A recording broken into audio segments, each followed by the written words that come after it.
Hey everyone, and a massive welcome back to another video here on the channel.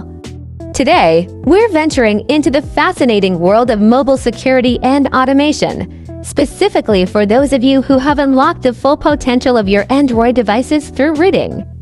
We're going to be taking an in-depth first look at a really intriguing app called USB Rucky.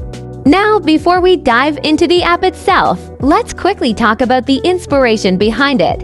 The legendary USB Rubber Ducky. For those unfamiliar, the USB Rubber Ducky is a small, unassuming USB device that, when plugged into a computer, is recognized as a keyboard.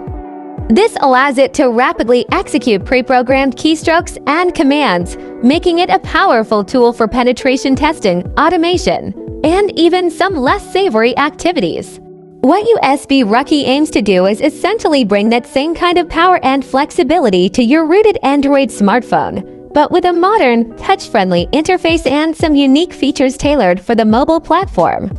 Think of it as having a pocket-sized, highly customizable USB Rubber Ducky editor and attack launcher right at your fingertips. First and foremost, we have the Rubber Ducky script editor.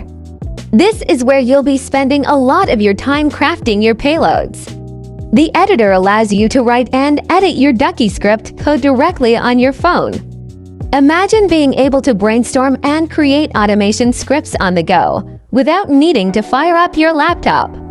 Depending on the app's sophistication, you might even find features like syntax highlighting to make coding easier and less prone to errors.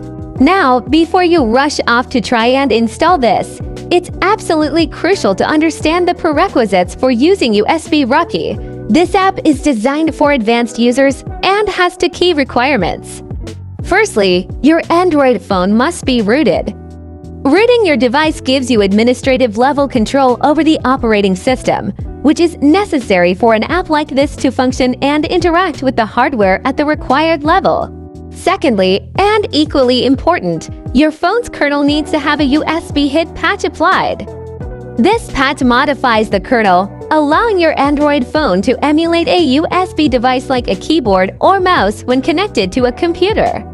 Without this patch, your phone simply won't be recognized as a hid device, and USB Rucky won't be able to send those automated keystrokes. This was just a first look at what USB Rucky has to offer. In future videos, I'd love to dive much deeper into how to actually use the app.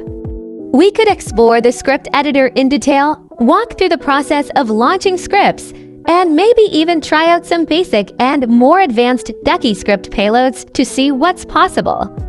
Remember, while tools like USB Rucky can be incredibly powerful and useful for legitimate purposes like automation and security testing, it's absolutely crucial to use them responsibly and ethically. Always ensure you have explicit permission before using such tools on any system you don't own or have authorization to test. Thanks so much for joining me for this initial look at USB Rucky. If you found this video informative, please give it a thumbs up. And if you're new here and interested in more content on Android security and other tech topics, don't forget to hit that subscribe button and ring the notification bell so you don't miss out on future videos.